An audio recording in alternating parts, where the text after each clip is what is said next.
जीव हमारी जाति है, मानो धर्म हमारा, हिंदू मुस्लिम सिख ईसाई को धर्म नहीं है जा रहा।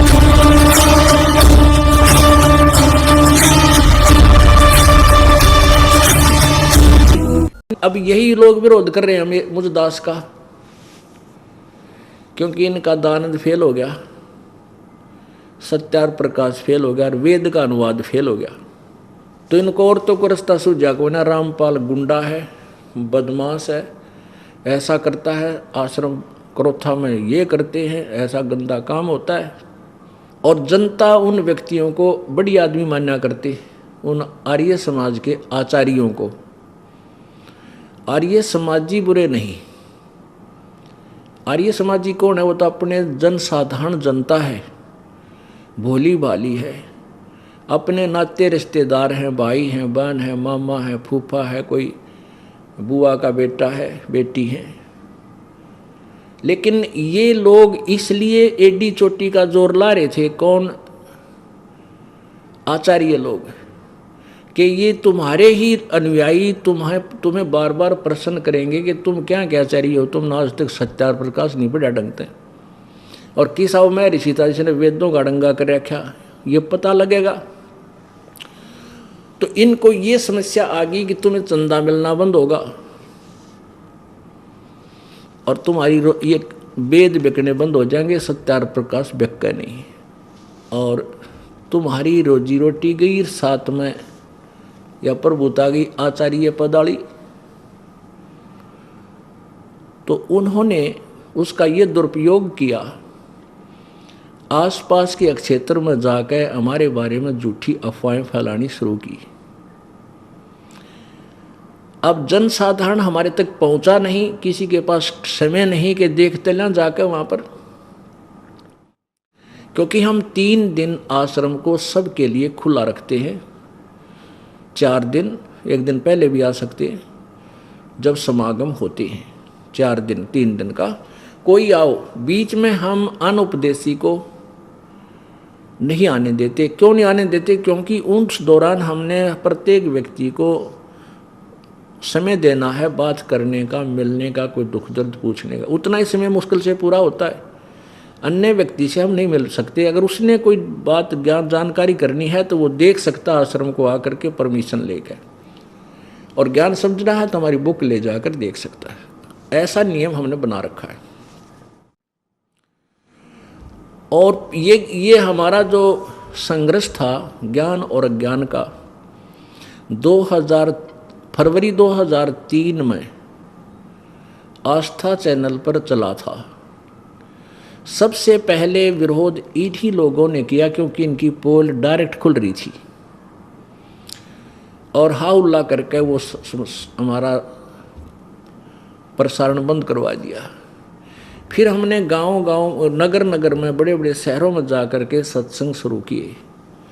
इन्होंने अन्य वर्ग को फिर और भ्रमित करके, यमुनानगर हम सत्संग कर रहे थे हरियाणा में, तो वहाँ हमारे साथ फिर ऐसे बदतमीजी करवाई, दुनिया को भरमा कर वहाँ विरोध करवा दिया। तो हमने झगड़े के डर से कि ये लोग चाहते हैं इनका तनाश हो लिया, क्यों रोजी रोटी गई इनकी, ये हमारा करवाना चाहे हैं।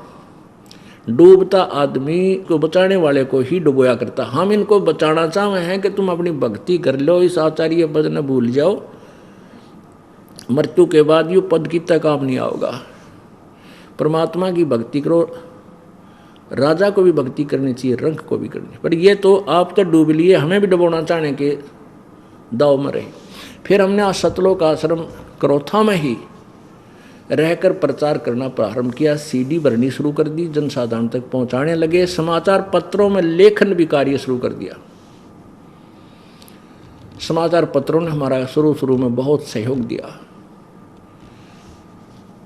ऐसे ही फिर हमारा दुर्भाग्य था कि 2005 में ये आर्य समाजी मुख्यमंत्री भूपेंद्र सिंह जी हुड्डा के हाथ में कमांड आएगी। ये अपने सतर का आदमी बुरा नहीं है, यो इन आचार्यों को आर्य समाजी होने के नाते अपने मुखियाओं को हर एक आदमी सत्कार करता है और अच्छा मानता है। अगर अच्छा ना मानती न पहले रिजेक्ट कर देंगे, तो घने अच्छे मान्या करता और सच्चे आदमी मानता था। और ये स्वयं भी बहुत धार्मिक व्यक्ति है। देखते हैं इनको, कहीं मंदिर में जा रहे हैं, कहीं कुछ दान कर रहे हैं, बड़े अच्छी आत्मा के हैं। तो इस अच्छी आत्मा को इन नकलिया ने इतना बिगाड़ दिया, ऐसा गुमराह कर दिया कि इस व्यक्ति ने, अच्छे व्यक्ति ने ऐसा दुष्कर्म करवा दिया। ये सतलोक आश्रम बरवाला को बंद करवा के इतना पाप इकट्ठा कर दिया, शायद इसको कई जन्मों में भी समाप्त ना कर सकेगा। और करवा दिया इन दुष्टों ने, जो झूठे कपटी हैं, अपनी रोजी रोटी के लिए दुनिया को भ्रमित करते आ रहे हैं शुरू से ही, आज से नहीं। तो पुण्यात्माओं, बस इतनी बात थी।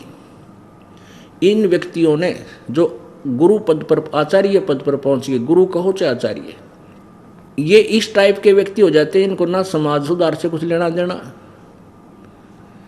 ना इनको समाज कल्याण से कुछ लेना देना।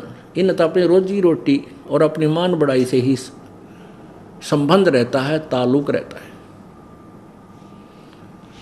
पुण्यात्माओं, परमेश्वर की महिमा बताते हैं गरीबदास जी।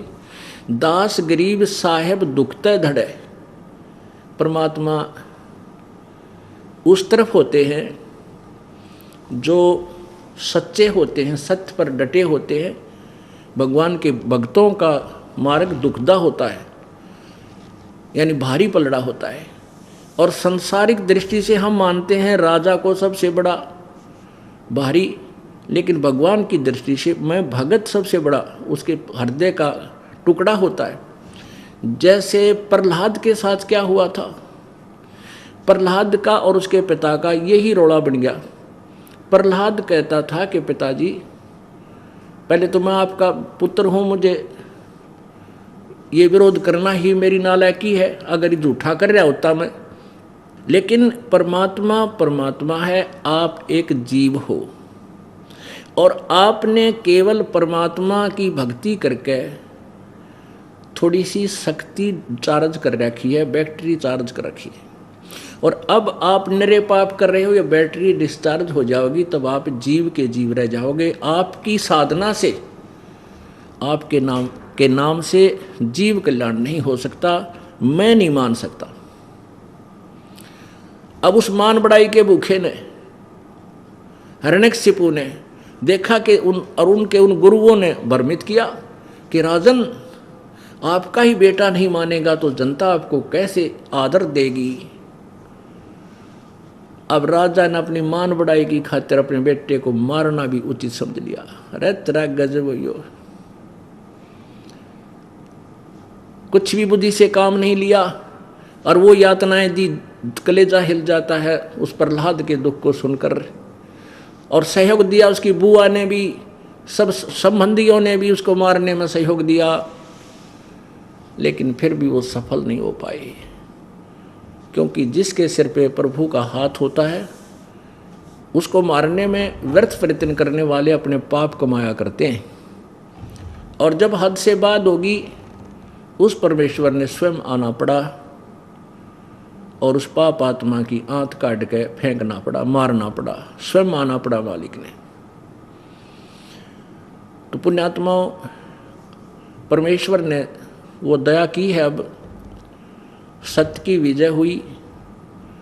सतलोक आश्रम क्रोथा हमें बाई इज्जत हाई कोर्ट से वापस प्राप्त हो गया है।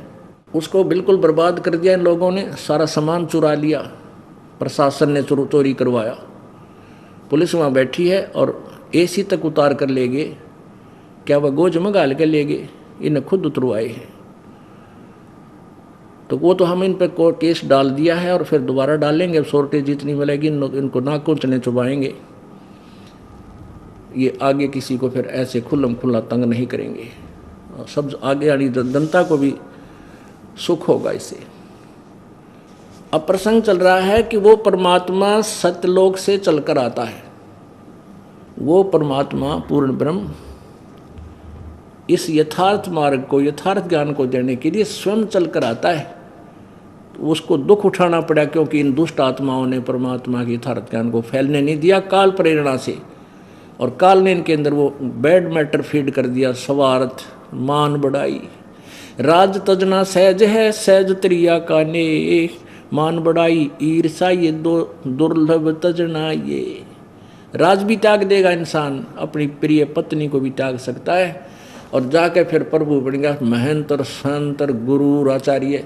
कहते इस मान बढ़ाई को नहीं छोड़ सकता, या जब तक छूटे नहीं कि भगवान निकट नहीं आ सकता फिर क्यों खाऊंगा ड्रामा किया। हमने सब कुछ छोड़ना पड़ेगा, मान भी, बढ़ाई भी, इज्जत भी, धन भी। यो तन भी जाएगा एक दिन, जो शरीर भी ना रहे। इस दृष्टिकोण से हमने कति विनम्र एक जीव बनकर रहना पड़ेगा।